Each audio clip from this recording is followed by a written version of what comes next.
Good morning. Welcome to Viking Preparedness. I am PJ. So it came up in the question and answer sessions we were doing for the Warriors, Jarls, and Berserkers. And I said then that it was too complicated of a subject to just give a quick answer to. And then it came up again yesterday in the drill uh, task, basically, that we assigned to the Warriors, Jarls, and Berserkers. And so today I'm going to address, and we could talk about this for hours. I'm going to try and keep it a little succinct. I'm going to address the concept of pulling security.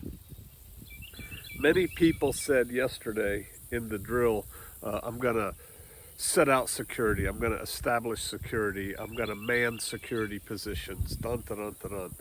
And some of us know exactly what that means. Some of us really don't. And so let's discuss it.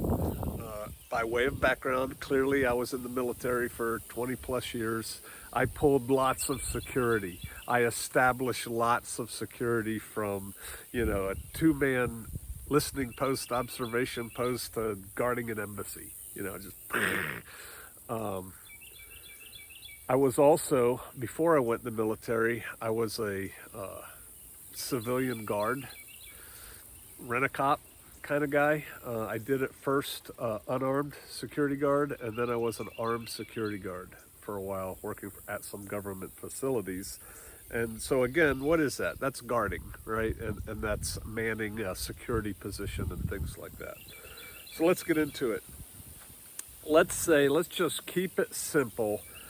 For your little location, I'm not trying to diminutize it, for your location, whether that's your bug out location or your farm-ed or whatever, something has happened. You are getting ready to live through the apocalypse or whatever, and you decide, all right, we're going to establish a security position.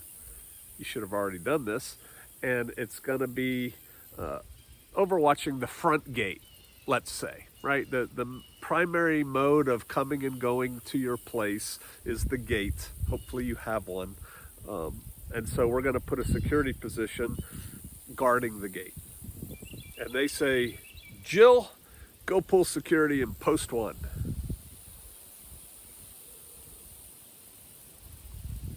See how I was non-sexist about that?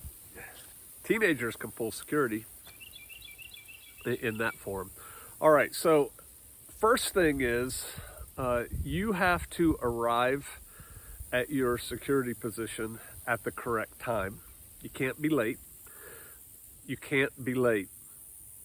Civilians, you can't be late. You should never be late, ever, for anything. If the meeting starts at 4 p.m., you should be there in your seat, ready to receive instruction or participate in the meeting at 4 p.m. Meaning, you should have been there about 10 minutes early. To be early is to be on time, usually. So you should be at the correct time, in the correct place, in the correct uniform, with the correct equipment, and the correct mindset. And so that's on you. It's a lot of this. Almost all of this is personal discipline, and it's something they start teaching people in the military from day one. They probably teach it to law enforcement, things like that. So you got to be at the right place, right time, right uniform, have the right equipment. Be ready to go. Be ready to do your job when you're supposed to be. So you show up at post one and whatever the SOP is, and there should be, more writing, an SOP for when one is in this guard position. What are all those things that have to be? Sometimes there is a rotation schedule. So Jill pulls first watch, Bob pulls second watch, Billy pulls third watch. And the way that usually works, at that point you have what I call a sergeant of the guard or a security supervisor. And the sergeant of the guard has the oncoming guard, let's say, report to them at a specific place, typically not post one in this case, and inspects them, gives them any special instructions, things that may have changed, and then takes them to the post. and changes out the guard. So it's like, Jill, you're done. Bob, you're on duty. Remember what I told you, and then leaves. And so in that case, you've got to be where you're supposed to be, which is standing in front of the sergeant of the guard, the security supervisor at the appropriate time, blah, blah, blah. Once you're in position, your job is security, typically. That's all you do. You don't even need your cell phone. Forget about it. You don't look at it. You don't talk to anybody outside of what is required for you to do your job. So you don't say, yeah, when I get off in 3 hours, go ahead and make me a sandwich and a bowl of soup, please. No, see, that whole conversation you were having right there, you weren't doing your job, which is watching, observing, guarding. You have to be focused on your area, which you will know what that is. More writing for you guys. You got to delineate what are the responsibilities of this position, and the responsibility should be nothing but security. Don't say you'll also be making kindling with an axe. You're just sitting there. You can watch and make kindling. No, you will only pull security. You are the eyes and ears and brain of your entire group at that post, observing this area out here. You may have to report in at various times.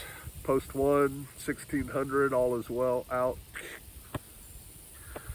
You may have to, you will have to, you should have to, more writing, keep a log. There should be a security log of things that happen. First thing is assume duty at 1600, post 1. And then you see somebody approaches your gate. When somebody approaches your gate, you have to have rules of engagement. Those have to be written out ahead of time. You have to think about those ahead of time. I'm here on guard duty, and here comes 2 cars driving towards our gate. What do I do? Well, it should be delineated. That's not the right word. It should be already determined what actions are going to happen at certain times and things. We call it ROE, Rules of Engagement, in wartime, typically. And I will tell you that you probably won't have wartime ROE. Not initially. I mean, there was a time when it's like, if we could positively ID that person as a combatant, they have a gun, we can see that they are carrying an AK, we could shoot them. I would submit that is probably not a good technique for here in America after an event, because everybody who has a gun is going to be carrying it, and you don't need to be starting a fight with everybody. Does that make sense? But you have to have ROE. Reporting requirements. You will be told, or if you're in charge, you got to decide, what is reportable? You know, a helicopter flew over. Do you need to call anybody about that? I would submit probably not. Everybody probably saw it, but you should probably write it down in your log. Helicopter flew overhead at 16:35. Yeah, so if they say, hey, if you see anybody coming down that road, give me a call, and then I'll take these other actions. But you stay at your post. You do not leave your post for any reason until you are properly relieved. So if your shift is from 1600 to 2000, 4 p.m. to 8 o'clock p.m., my brain thinks in military time, sorry. If your shift is then, you don't leave early. You don't. It's 20:05. It's 5 minutes after 8. It's quarter after 8. It's 20 after 8 when your shift was supposed to end. You don't leave your post and go look for your relief. Oh, heck no. No, your job is right here until properly relieved. That's on your sergeant. You know, your whatever, sergeant of the guard. You don't eat while you're on post.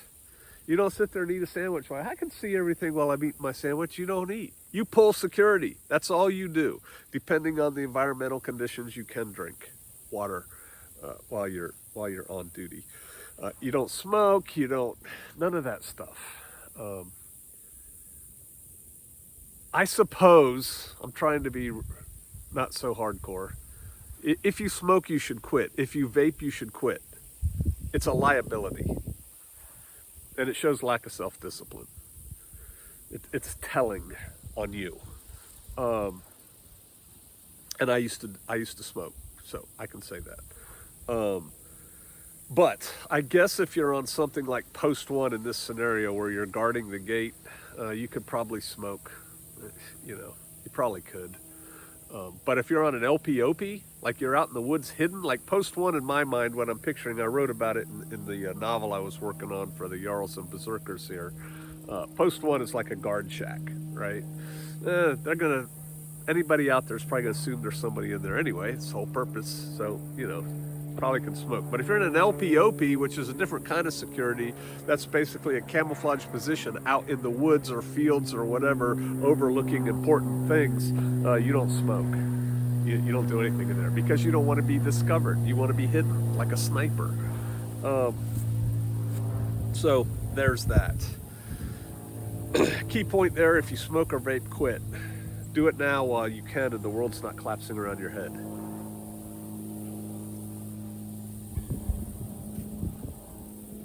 Because you were taking notes on what happened when, during your shift, when you are relieved, you typically have a conversation either with the oncoming guard or the oncoming guard and the sergeant of the guard if they both show up. Because, yeah, there's always exceptions and differences in how it's done.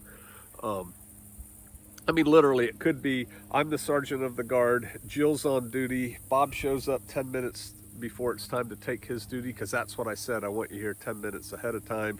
I tell Bob, all right, here's what's going on, da-da-da-da-da-da-da. All right, go ahead and relieve Jill. And I can see the post, so you walk over there.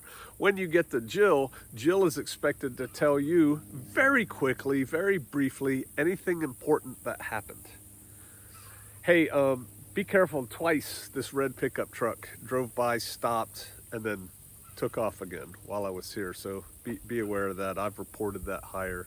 Other than that, it was quiet. Have a good night. I'm out, right? It could be something like that. And then the guard who's on duty can read the notes that the other guard took while they were on duty, the log, if you will. ROE is important, and ROE is another whole thing, and there's too many what-ifs in ROE. You guys are going to have to figure it out. You're going to have to go through all the what-ifs that could happen at this particular post and come up with expected actions on behalf of the guard.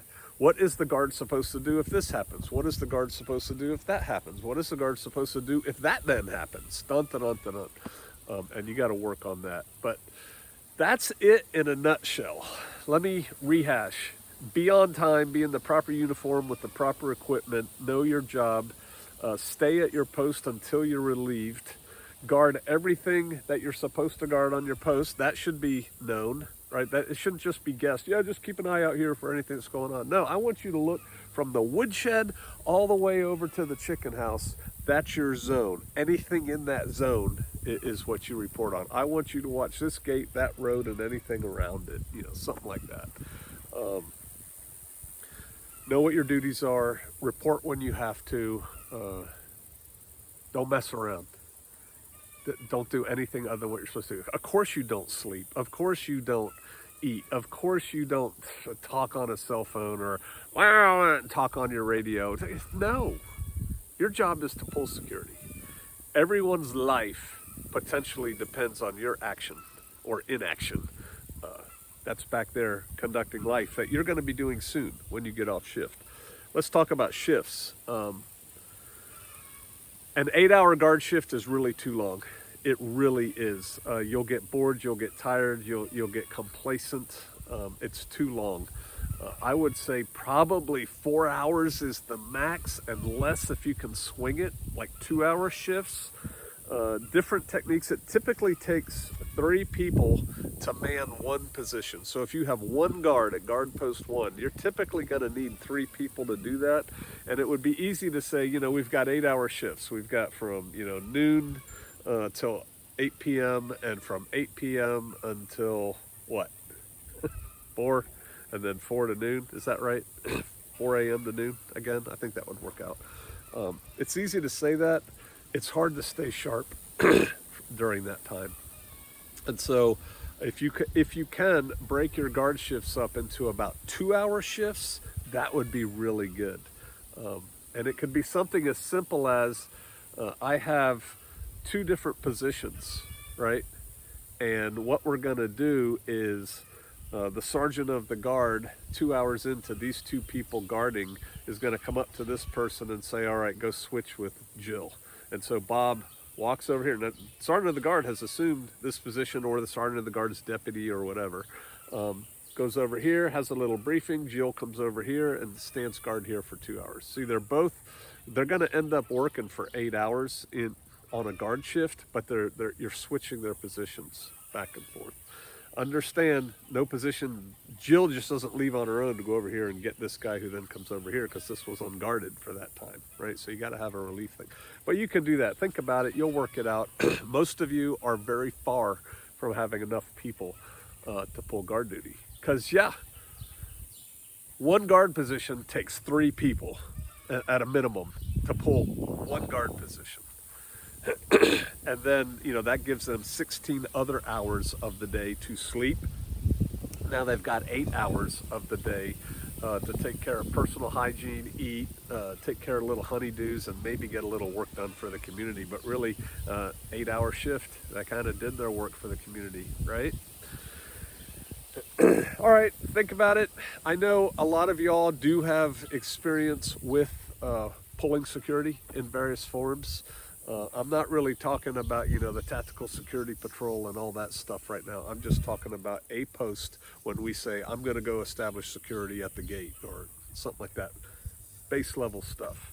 Interested in your comments, in your questions, in your experiences. If you have a long thing to write, do it in the community section. And hey, here's a tip. As long as we're there, when you post in the community section, it's a lot more interesting, and therefore a lot more people will actually read, watch, do your post. That's why you're posting it, right? You actually want people to look at it. Put a picture up. Personal pictures are cool. Put a picture up, and if you're gonna post a video, which I see a lot of people do, you just post the video, and why the hell should I watch your video? That's on to you to write a short little paragraph on why you think this is important and what it covers and why I should watch it. This is important, watch it. That doesn't work for most people. Doesn't work for me. It's like, yeah, lots of things are important. Next. So I'm just telling you that if you have a long thing to write up, I remember one time I was pulling security in Stuttgart, and okay, put that over in the community. All right, appreciate y'all. I will see you out there.